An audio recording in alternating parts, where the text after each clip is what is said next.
ఈ కీర్తనకి ఒక థీమ్, ఒక పేరు పెట్టాలంటే ఏం పెట్టచ్చు అంటే గర్వము నుండి గర్వము నుండి శ్రమకి, శ్రమ నుండి స్తుతికి. ఏమమ్మా, గర్వం వచ్చింది, తద్వారా శ్రమ వచ్చింది, తద్వారా శ్రమ నుండి స్తుతి. అంటే ఎప్పుడు కూడా మనకి 4 దెబ్బలు తగిలితే కానీ భగవంతుడు ఏంటంటే మనకు తెలియదు. నేను అన్న అహం వస్తుంది. నేను అన్న అహం, నేను తప్ప, నేను కష్టపడ్డానండి, నా కష్టార్జితం, నేను లేకపోతే ఇది నిలబడదు, నేను లేకపోతే ఇది ఎవరో చేయరు అని అంటూ ఉంటాం. సో నేను అన్న మాట వస్తే గర్వం అన్నమాట. ఆ గర్వం వచ్చినప్పుడు ఏమవుతుందంటే భగవంతుని మర్చిపోతాం మనం, ఆయనకి స్తుతి ఇవ్వం. ఆయనకు కావాల్సింది ఏంటంటే థ్యాంక్స్ గివింగ్ కదండి.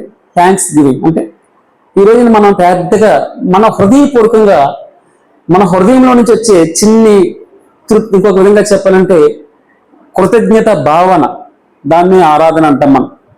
ఆరాధన అంటే ఎక్కువ పలుకులు అక్కర్లేదు, పెద్ద పెద్ద మాటలతో ఉచ్చరించి ప్రభువా నీకు స్తోత్రము, నా జీవితంలో ఎన్నో మేలు చేస్తావని నోటితో చెప్పడం కాదు. మనం హృదయంలో ఉండే భావన అది ఆరాధన.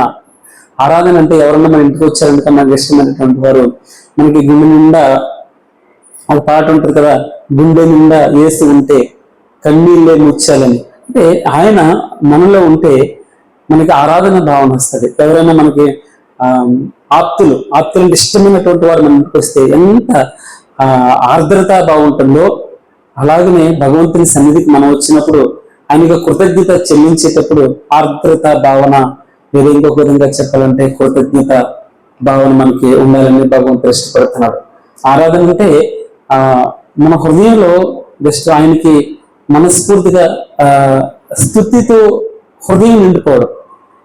నోటి మాట చాలా మంది బయటకు చెప్పగలరు, కొంతమంది చెప్పలేరు. అంత మాత్రం చేత వారు ఆరాధన చేయలేదు అని కాదు.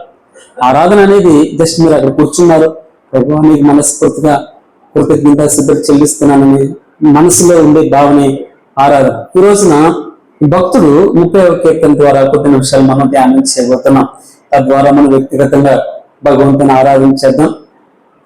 నేనెన్నడూ కదలనని, 6వ వచనం, నేనెన్నడూ కదలనని నా క్షేమ కాలమున నేను అనుకుంటూ ఉన్నాడు భక్తుడు. నాకు చాలా డబ్బు ఉంది, చాలా రాజ్యం, నేను సింహాసనం మీద కూర్చొని ఉన్నాను, నాకు లేనిదంటూ ఏమీ లేదు, నాకు భోగభాగ్యాలు ఉన్నాయి, నాకు నా బళ్ళ దగ్గరే అనేక రకాల వంటలు ఉంటాయి, పిలిస్తే పలికే పనివారు ఉంటారు, చుట్టూ నన్ను ప్రొటెక్ట్ చేసేటటువంటి సైనికులు ఉంటారు, రథం ఉంది, సింహాసనం. ఇలాగన తను ఏమనుకున్నాడంటే నేను క్షేమంగా ఉన్నాను. మన జీవితాల్లో కూడా చాలా మట్టుకి అన్ని మంచిగా ఉన్నప్పుడు ఏమవుతుందంటే ప్రభువుని మర్చిపోతాం. ఆయన పట్ల మనం అంతా మంచిగా ఉందనుకోండి, ఇల్లంతా సంతోషంగా ఉంది, అప్పటి వరకు ప్రార్థన ఉండదు. అంటే వీళ్ళంతా మంచిగుంటే, డబ్బు ఉంటే, పుష్కలం ఉంటే మీకేమైనా ఉంది లోటు, భగవంతుని ప్రార్థన చేయాల్సిన అవసరం ఏముంది, ఆయన కాళ్ళ మీద పడవలసిన అవసరం ఏమన్నా ఉండదు కదా. సో అలాగే బలంగా ఉన్నప్పుడు, సంతోషంగా ఉన్నప్పుడు, ఆనందంగా ఉన్నప్పుడు, డబ్బు విచ్చలవిడిగా వచ్చి పడుతున్నప్పుడు, అప్పులు లేనప్పుడు, ఆరోగ్యం ఉన్నప్పుడు మనకి ఏమొస్తుందంటే ప్రైడ్ అంటే గర్వము, నేను అన్న భావన వస్తుంది అన్నమాట. ఇక్కడ ఏమన్నాడు 6వ వచనం, నేను ఎన్నడూ కదలనని నేను అంటూ ఉన్నాడు. దేవుని కృప వలన ముందు మాట చెప్పాలి, అంటే తర్వాత దైవం అన్నాడు అనుకోండి. కానీ భక్తుడు ఏమంటున్నాడంటే నేను అన్నాడు, ఎన్నడూ కదలనని నా క్షేమకాలమున.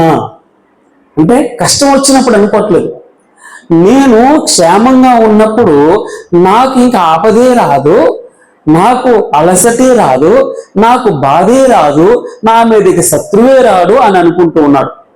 నేను ఎన్నడూ కదలనని నా క్షేమ కాలమున అనుకుంటుని. తర్వాత 7వ వచనంలో కూడా చెప్తారు కదా, యెహోవా దయ కలిగి నీవే నా పర్వతమును స్థిరపరిచితివి.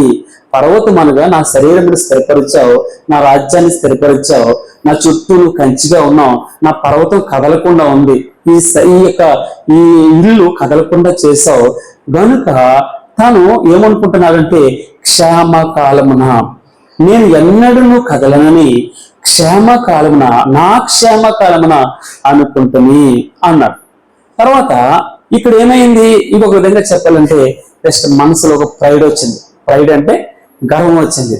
ఈ గర్వాన్ని బట్టి తను శ్రమపడుతున్నట్టుగా మనం చూస్తాం. ఈ కీర్తన ద్వారా మనకు అర్థమవుతుంది. గర్వం వచ్చింది, తద్వారా చాలా మట్టుకి ఈ బాధ ఎందుకు వచ్చింది, ఈ అనారోగ్యం ఎందుకు వచ్చింది, ఇబ్బంది ఎందుకు వచ్చింది మనం అనుకుంటూ ఉన్నప్పుడు మనకి చుట్టూ సమస్యలు మొట్టమొదటిగా గర్వాన్ని బట్టే వస్తాయట.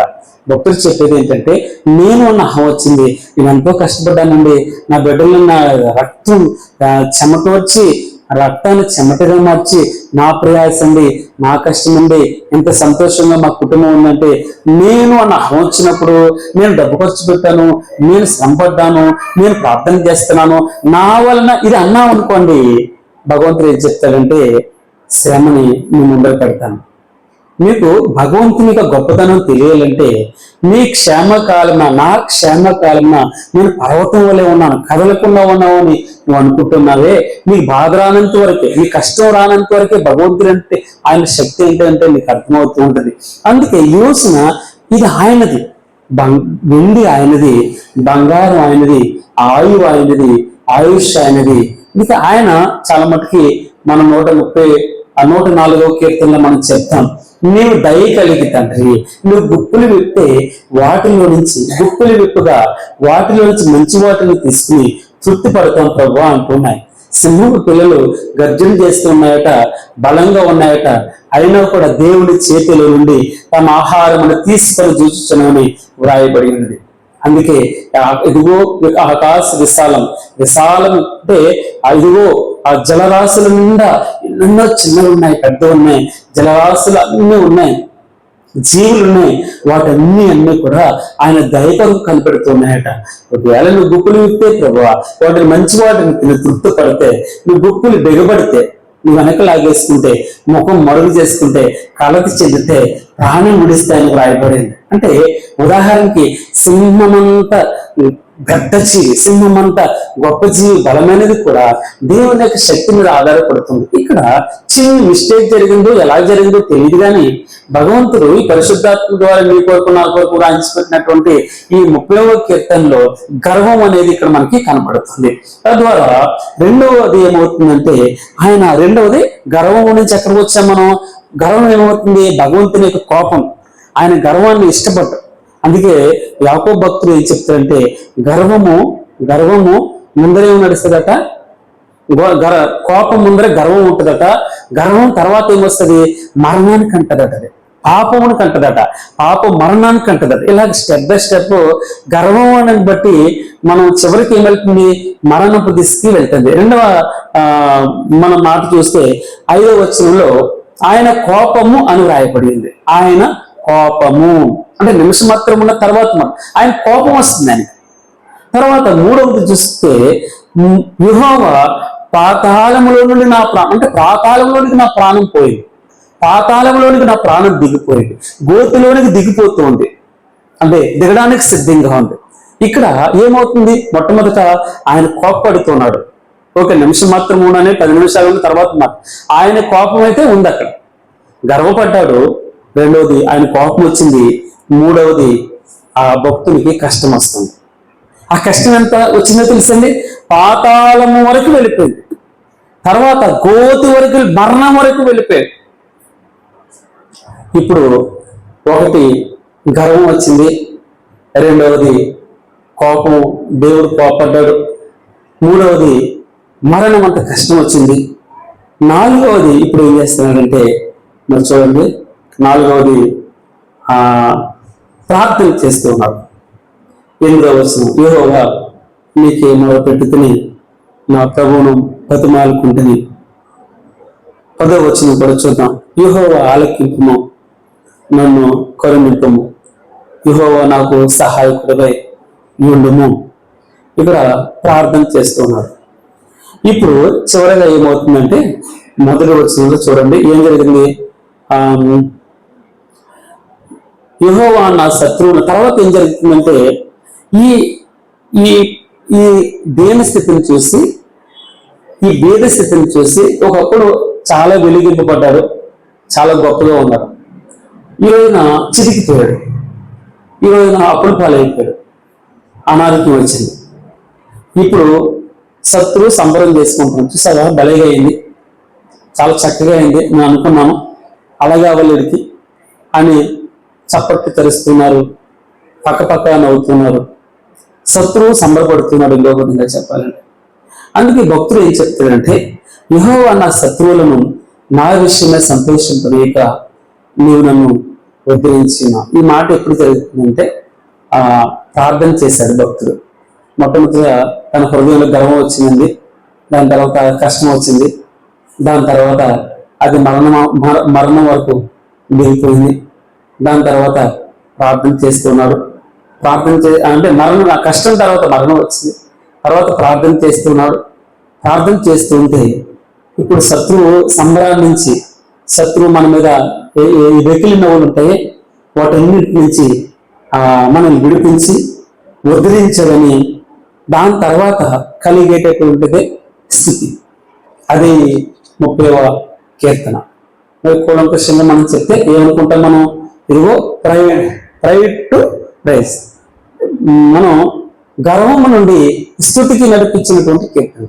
మన జీవితాల్లో కూడా అదే స్థితిలో మనం ఉన్నామేమో. మనం గర్వం నుండి, చాలా గర్వం ఉంటే స్థుతి చెల్లించలేదు, గర్వం ఉంటే మోకరేలే లేవు. గర్వం అంటే ఏంటంటే, నేనుండి నాకు కష్టం ఉంది, నేను చేయగలను, I can do all things అంటాం మనం. ఆ మాట భక్తుడు ఏం చెప్పాడు తెలుసండి, I can do all things through Christ అన్నారు. కానీ ఈయనేమంటున్నాడు, గర్విష్టి, నేను అన్ని చేయగలనండి, ఐ కెన్ అంటున్నాడు. నేను పెద్ద అధికారిని, నేను ఇలా చిటికేస్తే చాలు అన్ని వచ్చి పడితే నా కాళ్ళ దగ్గరికి అనుకుంటున్నాడు. నేను ఎలాగంటే చాలు డాక్టర్లు మా ఇంటికి వచ్చేస్తారు, మాకు హోమ్ డాక్టర్స్ ఉన్నారంటారు. మీరు ఆలోచించండి, మీరు డాక్టర్లు ఉన్నా ఇంకొకరున్నా, ఈరోజు మనం అర్థం చేసుకోవాల్సింది, ఒక్క రక్తపు చుక్క నీవు జనరేట్ చేయలేవు. మీరు ఆలోచించండి, ఒక్క డ్రాప్ ఎంతమ్మా, ఒక్క సింగిల్ డ్రాప్ నువ్వు తయారు చేసుకోలేవు. భగవంతుడు అంటే ఎందుకు మనకి అశ్రద్ధ ఉంటుందంటే, ఆయన మహత్యం మనకు తెలియదు, భగవంతుని గొప్పది మనకు తెలియదు. పర్వాలేదులే, ఏం కాదులే, కుటుంబం అంతా రావాలి, ఏం కాదులే, ఏమవుతుందిలే అని అనుకుంటాం మనం. దేవుడు చూసుకుంటారులే, ఇంకా చివరికి ఏమనుకుంటామంటే ఆయన కరుణిస్తారులే, మంచి దేవుడు అండి, ఆయన చిన్న మాట చెప్పి ఆయనకు ఆపాదిస్తాం. భగవంతునికి రావాల్సినటువంటి స్థితిని మనం ఇండైరెక్ట్గా దొంగిలిస్తాం. మన కుటుంబం ఆయన సన్నిధిలో ఉండాలి, తద్వారా మన స్థితిని చెల్లించాలి. ఈ రోజున భక్తులు చెప్పేటటువంటి మాట నేను చదువుతాను. యెహోవా అంటే, నేను ఇందాక నుంచి మొట్టమొదటి 6వ వచనం చదువుతాం. నేను ఎన్నడూ కదలనని నా క్షేమకార్యమున అనుకుంటుని, యెహోవా దయ కలిగి నీవే నా పర్వతమును స్థిరపరిచితివి, నీ ముఖమును నువ్వు దాచుకున్నప్పుడు నేను కలపించి. మొట్టమొదటి వచ్చిన చదవం. రెండవది మనం ఎక్కడ చదవామంటే 5వ వచనంలో చదవం. ఆయన కోపము నిమిషం మాత్రమును, ఆయన దయ ఆయుష్కాలమంతా నిలిచును, సాయంకాలం ఏడుపు వచ్చి రాత్రి ఉండినను ఉదయమున సంతోషం కలుగును. తర్వాత మూడవది మనం 3వ వచనంలో చదవం. కష్టం అంటే, యెహోవా పాతాళముల నుండి నా ప్రాణమును లేవదీసితివి. 4వది మరణం అని అంటే, నేను గోతిలో నుండి దిక్కుండా నన్ను బ్రతికించావు ప్రభువా అని శత్రువు మన మీద ఉల్లసించకుండా 1వ వచనం, యెహోవా నా శత్రువులను నా విషయమే సంతోషింపనీయక నువ్వు నన్ను ఉద్ధరించినావు, అందుకే నేను నిన్ను కొనియాడుచున్నాను అన్నాడు. 6వది ప్రార్థన చేస్తూ యెహోవా 8వ వచనంలో, యెహోవా నీకే మొరపెట్టుకుని నా ప్రభువును బతిమాలుకుంటుంది. నేను గోతిలోనికి దిగిన ఎడల నా ప్రాణం వలన ఏం లాభం? మనుని స్తుతించిన నీ సత్యమును గురించి అది వివరించిన అంటున్నాడు. యెహోవా ఆలకింపము, నన్ను కరుణింపము, యెహోవా నాకు సహాయకులకు ఉండము, నా ప్రాణము మౌనముగా నుండక నిన్ను కీర్తించినట్లు నా అంగలార్తులు నీవు నాట్యముగా మార్చింది. ఇదంతా ఎందుకు జరిగింది? ఆయన ముఖం తిప్పుకున్నాడు. అందుకే 104వ కీర్తనలో కూడా చెప్తాను, నువ్వు ముఖం వరకు చేసుకుంటే ప్రభా కలపి చెందుతాం, ప్రాణం విడిస్తాయి, నువ్వు గుప్పులు తిప్పాలి, నువ్వు గుప్పులు బెగపట్టుకుంటే అలడిల్లిపోతాం ప్రభా. తండ్రి, అవి తమ ఆహారమును దేవుని చేతిలో నుండి తీసుకొని చూసి నాకు చాలా ఇష్టమైనటువంటి మాట అండి. భగవంతునికి ఆయనకి ఇష్టం ఏంటంటే ఆయన దయ కొరకు దాసుడు యజమానుని చేతి తట్టు చూచినట్లు, దాసురాలు యజమానురాల యొక్క చేతి తట్టు చూచినట్లు ప్రభువు మనల్ని కరుణించేంత వరకు ఆయన చేతి తట్టు చూడాలి. మన జీవితంలో మీరు ఆలోచించండి, 31వ కీర్తన ఒక అద్భుతమైనటువంటి కీర్తన.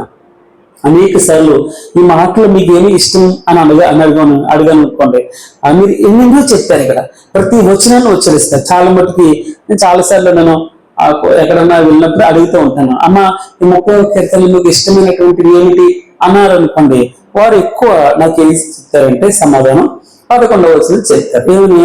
నా ప్రాణము మౌనముగా ఉండక నిన్ను కీర్తించినట్లు నా అంగలార్పును నువ్వు నాట్యంగా మార్చి ఉన్నావు, నువ్వు నా గోనె బట్టి విడిపించి సంతోష వస్త్రము నన్ను ధరింపజేసి ఉన్నావు అని ఎక్కువ ఈ సమాధానం వస్తుంది. అంటే దాని అర్థం ఏంటంటే, ప్రభావ ఒక మునుపు స్థితిలో చాలా దుర్మార్గమైనటువంటి స్థితి ఉన్నది, చాలా భయంకరమైనటువంటి స్థితి నుంచి నన్ను ఆయన నా ఏడుపుని మాన్పించి ఆయన నాకు అంగలార్పును మార్చి నాట్యంగా అంటే సంతోషంగా ఒకనొకప్పుడు అంటే అంగలార్పు అంటే ఎంతో బాగా వేదన నుంచి ఈ రోజున గంతులేసేంతగా నాకు భగవంతుడు కృప చూపించాడు. ఒకప్పుడు గోను బట్టి విడిపించాడు. రోజు అంగలార్పే, రోజు ప్రార్థనే.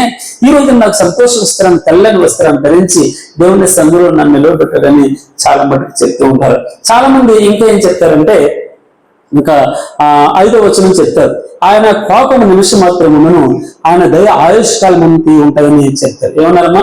ఆయన కోపం నిమిషం మాత్రమే ఉంటుంది, ఆయన దయ ఆయుష్కాలం అంతే ఉంటుందని. ఇంకా చాలా మంది ఏం చెప్తారంటే, సాయంకాలం ఏటు వచ్చి రాత్రి ఉండినను. ఏమని చెప్తారమ్మా? సాయంకాలం ఏటు వచ్చి రాత్రి ఉండినను ఉదయమైన సంతోషము కలుగును అని ఎక్కువ చెప్తూ ఉంటారు. తర్వాత ఎక్కువగా చెప్పేది ఏంటంటే, నేను నీకు మొరపెట్టుగా నీవు నన్ను స్వస్థపరిచని చెప్తారు. ఏమంటారమ్మా? నేను నీకు మొరపెట్టుగా నువ్వు నన్ను స్వస్థపరిచావని ఈ వచనాలు చెప్తూ ఉంటారు. అంటే చాలా మంది కొన్ని కంఠస్థ వచనాలు ఉంటాయి కదమ్మా, ఆ వచనాల నుంచి ఈ వాక్య లేఖనాలు ఎత్తుపట్టి చెప్తూ ఉంటారు. ఈ రోజున నేను ఒక మాట చెప్తున్నాను, మన జీవితంలో భగవంతుని స్తుతించలేదు అంటే దాని అర్థం ఏంటంటే, స్తుతించట్లేదు, మనకి ఆయన పట్ల కృతజ్ఞత భావం లేదు అంటే దాని అర్థం ఏంటంటే మనలో గర్వం ఉంది. ఈ రోజున మనం ఆరాధన చేయడానికి వెళ్తున్నప్పుడు మనంతా మనం స్వపరీక్ష చేసుకున్నాం. స్వపరీక్ష చేసుకుని మీరు ఆరాధన చేసినా, మీరు నోటి మాట చెప్పినా చెప్పకపోయినా మనసులో హృదయంలో నేను ఎక్కడ గర్విష్ఠుకున్నాను, మీకు ఆయాసకరమని నేను దుఃఖపరిచేది ఏమైనా ఉంటే తీసివేసుకుంటాను ప్రభా. ఈ రోజున మనం సరి చేసుకుంటూ భగవంతుని దగ్గర ఈ రోజున నీకు అక్కడ చివరిగా అన్నాడు, నువ్వు నా గోనె పట్టు విడిపించి సంతోష వస్త్రం నన్ను ధరింపచేస్తున్నావు, యెహోవా నా దేవా నిత్యము నేను నిన్ను స్తుతించదును అని చెప్తాడు. అంటే స్తుతి రావాలి అంటే దాని అర్థం ఏంటంటే, లోపల ఈ భగవంతుడు తప్ప మిగిలినటువంటి అన్ని బయటికి వెళ్ళిపోవాలి. భగవంతుడు మాత్రమే లోపల నివసించాలి, ఆయన మాత్రమే ఉండాలి. ఆయన ఉంటేనే స్థుతి వస్తుంది. ఆయన ఉంటే అసలు ఆయన మీకు ఏం చేశాడో అర్థమవుతుంది. మీకు చాలా మట్టుకి ఏం చెప్తారంటే, యేసుక్రీస్తు వారు మీకు ఏం చేస్తారు అని అడిగారు అనుకోండి, చాలా మట్టుకి ఎక్కువ సమాధానం ఏం చెప్తారంటే, అయ్యా మునుపు మా స్థితి కొంచెం భేద స్థితి, ఈ రోజు కొంచెం ధనికుడిగా మారని అంటారు. ఇంకొక విధంగా, అయ్యా మునుపు నాకు చదువు రాదు, ఈరోజు చక్కగా చదువుకుంటున్నాను అని చెప్తారు. ఆ మునుపు అసలు నాకు ఇల్లే లేదు, ఈరోజు నా ఇల్లు కట్టుకున్నాను అని చెప్తారు. అంతకుముందు నా పరిస్థితి చాలా ఘోరంగా ఉండేది, ఈరోజు పిల్లలైన మనవరాలు వచ్చారు అని చెప్తారు. ఇంకొక విధంగా, అంతకుముందు నాకు ఉద్యోగం ఎప్పుడు ఎక్కడ వేసిన గొంగలు అక్కడే ఉండేది, ఈరోజు నాకు ప్రమోషన్ వచ్చింది అంటారు. ఇంకేం చెప్తారంటే, ఇదిగో నేను పలానా నాకు రోగంతో బాధపడ్డాను, ఈ రోజున రోగం నుంచి శుద్ధి అయిందని చాలా మంది చెప్తారు. అయితే ఈ రోజున భగవంతుడు అది కోరుకోవట్లేదు. ఇది ఒకవేళ ఆయన మీద మన దృష్టి ఉన్నప్పుడు, ఆయన మీద మనం దృష్టి పెట్టినప్పుడు, ఆయన్ని మన కాన్సన్ట్రేషన్ ఇచ్చినప్పుడు మిగిలినవన్నీ చాలాసార్లు చెప్తాను, అమ్మ వాటంతా అవి గెంటుకుంటూ వస్తాయి. భగవంతుడు కాకులను చూడండి, ఎంత, తర్వాత అడవి గడ్డిని చూడండి ఎంత అద్భుతంగా అలంకరించబడ్డాయి. సొలొమోను సహితం ఎంతో వైభవంతో తలతూగినటువంటి సొలొమోను సహితం అంత అద్భుతంగా అలంకరించబడలేదు కదా. ఇదిగో అంటే వాటికంటే మీరు శ్రేష్ఠులు కదా, పిచ్చుకల కంటే శ్రేష్ఠులు కదా. ఒక రెండు కాసులకి ఎన్ని పిచ్చుకలు వస్తున్నాయి? 5 పిచ్చుకలమ్మా, అంతేనా? ఒక కాసుకి 2 పిచ్చుకలు, 2 కాసుకి 5 పిచ్చుకలు అన్నాడు భగవంతుడు. అంటే ఒక ఒక పిచ్చుక ఎక్స్ట్రా ఉచితంగా ఇవ్వబడుతుంది. అంటే దాన్ని ఏమంటారు, కొసరి అడుగుతారు, కొంచెం కొంచెం ఇవయా, కొంచెం బెల్లం మొక్క పెట్టు అంటారు. అలాగే నాకు కొసరిగా వేస్తున్నారు. పిచ్చుక కంటే శ్రేష్ఠులు కదా మీరు అన్నాడు భగవంతుడు. అంటే దాని విషయమే పట్టించుకుంటున్నారు. ఇంకేం చెప్తారంటే, ఒక వెంట్రుక నలుపుగా కానీ తెలుపుగా కానీ నా చిత్తం ఉండాలి, అదే నల్లగా అవ్వాలంటే ఇగో పైనుంచి కిందకి రాలుతుందంటే నా చిత్తం లేకుండా మీ తల వెంట్రుకలు లెక్కింపబడి ఉన్నవి అన్నాడు. తన అర్థం తెలుసా మనకు? మీ తల వెంట్రుకలు లెక్కింపబడి ఉన్నవి అంటే తన అర్థం ఏంటంటే మిమ్మల్ని అంతగా పట్టించుకుంటున్నా, మనం లక్ష్యం చేస్తాం గనుక మన ఇహలోకమైనటువంటి ప్రైడ్, ఈ లోకంలో ఉన్నటువంటి ప్రైడ్ ని మన ఈ లోకంలో ఉన్నదాన్ని వైపు చూస్తే ప్రైడ్ వస్తుంది. తద్వారా భగవంతుని పక్కన పెట్టేస్తాం. అందుకే ఏమవుతుంది అంటే నిలువెచ్చని స్థితి ఎప్పుడు వస్తుంది అంటే, ఒకవైపున భగవంతుడు ఉన్నాడు, ఒకవైపున లోకం ఉంది. లోకం అంటే ప్రైడ్ అంటే డబ్బు, సిరి. ఇంకొక విధంగా చెప్పిన సిరిని బట్టి అంతం వచ్చింది. సిరి లేదా అందం లేదా బలం లేదా జ్ఞానం లేదా ఉద్యోగం లేదా వ్యాపారం ఏదైనా అవ్వచ్చు. అయితే భగవంతుడు ఒక పక్కన ఉంటాడు, ఇవన్నీ ఒక పక్కన ఉంటాయి. ఈ రోజున మనం చేయవలసినటువంటిది ఉంటే గచ్చిగా ఉండాలి. ఆయన్ని కోరుకున్నప్పుడు మీకు స్థితి, మన హృదయంలో స్థితి ఉంటుంది. ఒకవేళ దీన్ని కోరుకుంటే నీ క్షేమ ఏమన్నాడు ఇక్కడ, నేను నన్నడును కదలనని నా క్షేమకాలను అనుకుంటుని యెహోవా దయ కలిగి నీవే నా పర్వతమును స్థిరపరిచితివి. ఒకవేళ నీ ముఖమును నీవు దాచుకున్నప్పుడు నేను అది నీకు అర్థం చేసుకోండి. ఎన్నున్నా ఇక్కడ ఆయన ముఖం దాచుకుంటే కష్టం అవుతుంది అన్న. దాచుకుంటే మనం కలత చెందుతాం, ఊపిరి బిగబడతాడైనా. ఊపిరి ఆగిపోద్ది, ఊపిరి తీసుకోవడానికి అర్థం కాదు. ఎన్ని డాక్టర్ల దగ్గరికి వెళ్ళినా మనకు అర్థం కాదు. నువ్వు ఎంత ప్రయత్నం చేసినా అర్థం కాదు, ఎంత డబ్బు సంపాదించినా అర్థం కాదు. నువ్వు లోటు ఉంటుంది, సమృద్ధి ఉండదు, సంతృప్తి ఉండదు, ఒళ్ళు జలధరిస్తూ ఉంటది, ఒళ్ళు ఒళ్ళు దాన్ని ఏమంటారు గొగురు పడుతూ ఉంటది. ఇంకొక విధంగా చెప్పాలంటే జలధరిస్తూ ఉంటది, చెమటలు పడుతూ ఉంటాయి, ఏం చేయాలి అర్థం కానటువంటి సిచ్యువేషన్. దాన్ని కలవరం చెబుతావు. ఈ రోజున ఉదయకాలం భగవంతుని నీతో నాతో మాట్లాడేది నువ్వు అనుకుంటూ ఉంటే, నేను ఎన్నడూ కదలను, నాకు చాలా చక్కగా అన్ని అమర్చిపెట్టాడు భగవంతుడు, ఆయనే ఇచ్చాడు, ఆయన దయతో నేను అన్ని సంపాదించుకున్నాను, నాకేం ప్రాబ్లం లేదు అని అనుకుంటే కష్టమైపోతుంది మనకి. అందుకే ఈ ఉదయకాలన మనం భగవంతుని ఆరాధన చేయడానికి వెళ్ళేటప్పుడు మనంతా మనం స్వపరీక్ష చేసుకుందామమ్మా. నేను ఎక్కడైనా నేను లేదా నేనే చేశాను, నా కుటుంబాన్ని అంతటినీ నేనే కట్టాను, నా కుటుంబంలో అందరికీ నా ద్వారానే జరుగుతుంది అని నువ్వు అనుకుంటూ ఉంటే భగవంతుడు ఈ రోజున నీతో నాతో మాట్లాడేటటువంటి అమ్మా, ఇదిగో యెహోవా నా శత్రువులను నా విషయమే సంతోషించనీయక నీవు నన్ను ఉద్ధరించినావు. అందుకే నేను నిన్ను కొనియాడుచున్నాను ప్రభా. ఏమంటున్నాడమ్మా, యెహోవా నా శత్రువులు నా విషయం ఎంతమంది అభిప్రాయాలు చేస్తారు, ఎంతమంది నా వారు నా స్థితి ఎందుకు వెళ్ళిపోయింది, ఎందుకు దిగజారిపోయానంటే నేను గర్వపడ్డాను, దేవుడు నన్ను కోపడ్డాడు, దేవుడు నాకు కష్టాన్ని ఇచ్చాడు, దేవుడు నాకు మరణం అంతా అంచుల వరకు తీసుకెళ్ళాడు, మరలా నేను ప్రార్థన చేశాను, చావు దూతల నుండి నన్ను నడిపించాడు. ఈరోజు నా శత్రువులు నా మీద జయం పొందనకుండా ఇదిగో సంతోషం ప్రియక నువ్వు నన్ను ఉద్ధరించున్నావు. అందుకే ప్రభువా నేను నిన్ను కొనియాడుచున్నాను అంటున్నాడు. యెహోవా నా దేవా, నేను నీకు మొరపెట్టుగా నువ్వు నన్ను స్వస్థపరిచితివి. యెహోవా పాతాళములో నుండి నా ప్రాణం నుండి లేవదీస్తుంది, నేను గోతులో నుండి దిక్కుండా నువ్వు నన్ను బ్రతికించితివి అంటూ ఉన్నాడు. యెహోవా భక్తులారా ఆయనను కీర్తించుడు. నువ్వు దేవుని కుమార్తెలు అయితే, దేవుని కుమారుడు అయితే నువ్వు ఆయన్ని స్తుతించాలి, ఆయన్ని కొనియాడాలి. యెహోవా భక్తులారా ఆయనను కీర్తించుడి. ఆయన పరిశుద్ధమైన జ్ఞాపకార్థ నామమును బట్టి ఆయనను స్తుతించుడి. ఆయన పరిశుద్ధమైన జ్ఞాపకార్థ నామమును బట్టి ఆయనను స్తుతించుడి. ఆయన కోపము నిమిషం మాత్రం ఉండను, ఆయన దయ ఆయుష్కాలం అంతా నిలిచును. సాయంకాలమున ఏడుపు వచ్చి రాత్రి ఉండినను ఉదయం సంతోషము కలుగును. నేనెన్నడూ కదలనని నా క్షేమకాలమున అనుకుంటుని యెహోవా దయ కలిగి నీవే నా పర్వతమును స్థిరపరిచితివి. నీ ముఖమును నీవు దాచుకున్నప్పుడు నేను కలత చెందుతుని, యెహోవా నీకే మొరపెట్టుకుని నా ప్రభువును బతిమాలుకుంటుని, నేను గోతులోనికి దిగినలా నా ప్రాణము వలన ఏమీ లాభము. మనం నేను స్థుతించిన నీ సత్యమును గురించి వివరించిన యెహోవా ఆలకింపుము, నన్ను కరుణింపుము, యెహోవా నాకు సహాయకుడని ఉండము, నా ప్రాణము మౌనముగా ఉండక నేను కీర్తించినట్లు నా అంగలార్పుని నువ్వు నాట్యంగా మార్చినావు. తండ్రి నువ్వు నా గోను పట్టు గుర్తించావు, సంతోష వస్తువు నన్ను ధరింపు చేస్తున్నావు. యెహోవా నా దేవా నిత్యము నేను నిన్ను స్తుతించను. ఇది గృహ ప్రతిష్టాపన దినము, గానము, గృహ ప్రతిష్టాపన గానము. మరలా మన హృదయాన్ని ప్రతిష్ఠించుకోవాలి. మరలా మన హృదయాన్ని ఆయనకి స్తుతి చెల్లించడానికి, ఆయనకి స్తుతి చెల్లించే విధంగా ఆయన చేసిన ప్రతి విషయాన్ని మనం జ్ఞాపకం చేసుకుంటూ ఆయన్ని ముద్రించుకోవాలి. క్రీస్తు ముద్రల మన మీద ఉండడం. ఇదిగో ఇక మీదట సిలువను కూర్చున్న వార్తే నాకు అతిశయ కారణంగా ఉండాలని భగవంతుడు ఇష్టపడుతున్నాడు. ఆయన సిలువే మనం చూడాలి, ఆయన్నే మనం చూడాలి, ఆయన ముద్రలే మన మీద ఉండాలి. మన నొసటి మీద యేసు ముద్రలు ఉండాలి, మన నొసటి మీద దేవుని యొక్క ముద్రలు ఉండాలి, భగవంతుని యొక్క ముద్ర ఉండాలి. తద్వారా మనం ఈ రోజున హృదయంలో స్తుతి కలుగుతుంది.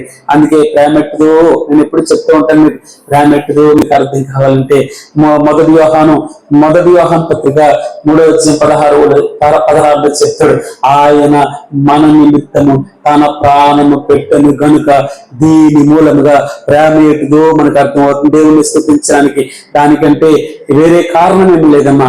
ఇదిగో ఆ దేవుడు లోకంలో 3:16 చెప్తారు, యోహాను 3:16 దేవుడు లోకం ఎంతో ప్రేమించును కాగా ఆయన తన అద్వితీయ కుమారునిగా పుట్టిన వాని యందు విశ్వసించేవాడు నశింపగా నిత్య జీవం పొందినట్లు ఆయనను మనకు అనుగ్రహించను. ఇదిగో ఇంత గొప్ప రక్షణను మీరు నిర్లక్ష్యం చేస్తే ఎలాగను తప్పించుకుంటారని భగవంతుడు సెలవిస్తున్నాడు. ఆయన చెప్తూ ఉన్నాడు కదా, ఇదిగో ఆయన మన పక్షంలో ఉండగా మనకు విరోధి ఎవడు, శత్రువులందరి చేతుల్లో నుంచి విడిపించి నేను ఉద్ధరిస్తాను అంటూ ఇదిగో తన సొంత కుమారుని అనుగ్రహించుటకు వెనుక తీయక వీటన్నిటినీ అనుగ్రహించటానికి చేతకాని వాడా. ఆయన చెవుల మందంలయ్యా. ఆయన మాట్లాడేవాడు, మాట్లాడే దేవుడు, వినేటటువంటి దేవుడు, చూసేటటువంటి దేవుడు. అందుకే భగవంతుడు చెప్తున్నాడు కదా, మీ కష్టమంతా ఆయన చూశాడట. నాకు చాలా ఇష్టం అనమాట. లేయా ద్వేషింపబడుట యెహోవా చూచి ఆమె గర్భమును తెరచినని రాయబడి. మనం ఎన్నో మూసుకుపోయినటువంటి ప్రయత్నాలన్నింటిలో కూడా భగవంతుడు చూస్తూ ఉన్నాడు. మనం ద్వేషింపబడ్డం చూస్తాం, శత్రువు వికిలింపబడుతూ ఉన్నాడు, ఆ వికిలి కూడా మనల్ని చూస్తూ ఉన్నాడు. అంటే ఆ నవ్వులు కూడా భగవంతుడు చూస్తూ ఉన్నాడు. ఆయన లేయా ద్వేషింపబడుట యెహోవా చూచి అని వ్రాయబడి ఉంటుంది. అలాగే రాహేలు నాయన గొడ్రాల ఇందుట యెహోవా చూచి ఏ తరమని గర్భమైన అక్కడ చాలా మటుకు చెప్తూ ఉంటారు కదా. ఆయన సన్నిధిలో, సర్వలోకనాథుని సన్నిధిలో ప్రతి బాధ, ప్రతి కష్టం పర్వతాలు కరిగిపోయినట్టు. అందుకే భక్తులు చెప్తున్నాడు, ఒక గర్వంతో చెప్పాడు, ఎలా చెప్పాడు నేనైతే అక్కడ చూడలేదు. కానీ ఆయన చెప్పేటటువంటి మాట ఏంటంటే, ఇదిగో పర్వతంలా ఉన్నాను, నన్ను పర్వతంలా చేశాడు, నేను కదలని స్థితిలో ఉన్నాను. సో మంచిది. ఇలాగన ఇది ఆయన కృప వలన. ఏమన్నాడు తెలిసిన యాకోబు భక్తుడు, ఆయన కృప వలన అని చెప్పాడు. గాడ్ బ్లెస్ అమ్మా. దేవుడు ఏ కొద్ది మాటలు దేవుడిచ్చినాక ఆరాధించడం, ఆరాధన భావంతో మనం మిగిలిన వారందరూ ఆరాధన చేస్తున్నప్పుడు కృతజ్ఞత భావంతో భగవంతుని చూద్దాం. మీకు నిజంగా ఆయన ఏం చేశాడో ఆలోచించండి, ఆ రక్షణను అర్థం చేసుకుందాం. నేను ఎవరి నిమిత్తం ప్రాణం పెట్టాడండి? ప్రాణెట్టుదో అర్థం కావాలంటే ఆయన మన నిమిత్తం ప్రాణం పెట్టాడు. మనం ఇంకను బలహీనులుగా ఉన్నాం, మనం ఇంకను ఇదిగో అప్పుడే మనం కాన్సన్ట్రేషన్ చేసి ప్రభా మీద నేను సెల్ ఫోన్ చూడని నువ్వు కమిట్ చేస్తావు. మరలా మరుసటి రోజు మరలా కుక్క తన వాంతికి తిరిగినట్లే ప్రభా అబద్ధం ఆడనని చెప్తావు. మరలా ఇదిగో పందులో బురదలో దొరలబడినటువంటి పంది, కడగబడిన పంది మరలా దొరినట్టు మరలా వెళ్ళిపోతాను, మనం కక్కిన కూడి వైపు వెళ్తాం. అందుకే భగవంతుడు చెప్పే మాట చూసారా, మీరు బలహీనులు కదా, మీరు ఎక్కువ పాపంలోనే ఉన్నారు, మీరు విడిచిపెట్టినటువంటి స్థితిలో ఉన్నారు, మీరు పరిశుద్ధులుగా ఏమీ లేరు. కానీ భగవంతుడు యుక్త కాలంలో భక్తిహీనుడైన నా కొరకు తన ప్రాణం పెట్టాడే, దీని మూలముగా ప్రాణెట్టుదో మీకు అర్థం కావాలి. ప్రాణెట్టుదో ఏ శక్తి వాడు అని అర్థం చేసుకున్నాం. ఆయనకి ఇవ్వవలసినటువంటి మనం కుమారుని ముద్దు పెట్టుకుందాం, ఆయనకు రావాల్సినటువంటి ఘనత ఆయనకి ఇద్దాం, తండ్రిని మహిమపరుద్దాం. ఈ అవకాశం ఉన్న వారందరూ ఆరాధన చేయండి. 45 నిమిషాలు మీకు సమయం పడుతుంది. కరెక్ట్ గా 10-13 నిమిషాలు అయింది. 45 నిమిషాలు మీకు 10:45 వరకు ఆ అవకాశం ఉన్న వారందరూ కొద్ది మాట్లాడినా థ్యాంక్ యూ లార్డ్, యేసు నామమున స్తుతిని చెల్లిస్తున్నానని చెప్పండి. వేరే మాటలు వారిని రక్షించు, వీరిని రక్షించని ప్రార్థన చేయకూడదు. ఈ రోజున ప్రభువా నాకు ఇచ్చిన రక్షణ యేసు నామమును బట్టి మీరు ప్రార్థన చేయండి. మీరు ఏం చేశారు? ప్రభువా నా పాపమును క్షమించు అన్నారంతే, యేసు నామమును ఒప్పుకున్నారంతే. ఆ మాట ద్వారానే తను అందరు జస్ట్ యేసయ్యా నువ్వు నాకు రక్షకుడిగా ఉండు అని అంగీకరించావు. నీ సొంత రక్షకుడిగా అంగీకరించిన మరుక్షణమే ఆయన నిన్ను తన సొంత కుమారుడిగా అంగీకరించాడండి. తన సొంత కుమారుడిగా ఇది కదా రక్షణ అంటే. నీ ప్రతి పాపాన్ని ఆయన తుడిచివేశాడు. నీ జ్ఞాపకం చేసుకోనన్నాడు. ఆయన రక్తం నుండి ప్రతి పాపం కడిగి శుద్ధినిగా చేశాడు. ఈరోజు జీవగ్రంథంలో నీ పేర్లు రాయబడి ఉన్నాయి. దినదినం నన్ను జ్ఞాపకం చేసుకున్నాడు. ప్రతిరోజు నువ్వు మోకరిల్లి ఇదిగో ప్రార్థన చేసినప్పుడల్లా, తప్పొప్పుకున్నప్పుడల్లా ప్రతిసారి ఎన్నిసార్లు క్షమిస్తున్నాడు. 70 ఏళ్ళ మట్టికి అన్నాడు భగవంతుడు. సిగి లేకుండా మరలా వెళ్తున్నాను, మరలా క్షమించి ప్రభా అని అడుగుతున్నాను. ఈరోజు పరిశుద్ధాత్మ దేవుడు నేను నిలబెడుతున్నాడు, బలపడుతున్నాడు. కొంచెం కాలం శ్రమ అనుభవిస్తాడు. ఆయన మిమ్మల్ని స్థిరులుగా చేస్తాడు, మిమ్మల్ని పూర్ణులుగా చేస్తాడు. గాడ్ బ్లెస్ అమ్మా. ఆరాధించేద్దాం. సండే స్కూల్ టీచర్ ఆరాధన చేసిన తర్వాత అటు ఇటు తిరగండి. హృదయమంతా ఆయన వైపు ఉంచుదాం. ఆరాధన చేద్దాం. ప్రభుని మహింపడతాం. ఆరాధన సమయం.